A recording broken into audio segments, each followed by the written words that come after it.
संविधान क्या है?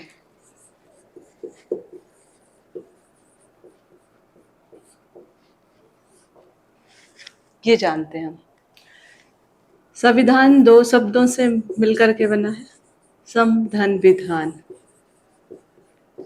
सम मतलब क्या? सबके लिए समान, चाहे वो स्त्री हो, पुरुष हो, बच्चा हो, बड़ा हो, या फिर भारत का रहने वाला हो, भारत के बाहर का हो।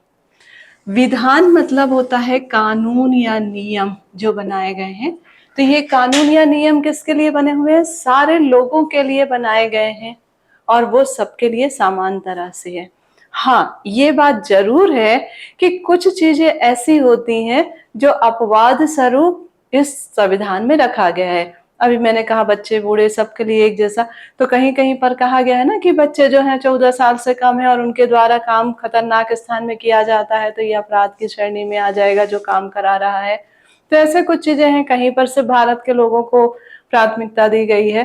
तो ये परिस्थितियों के अनुसार वो सुविधाएं रखी गई हैं, पर सामान्य तौर से संविधान जो होता है सबके लिए समान कानून कहा गया, चाहे वो राजा हो, चाहे एक गरीब आदमी हो, सबके लिए।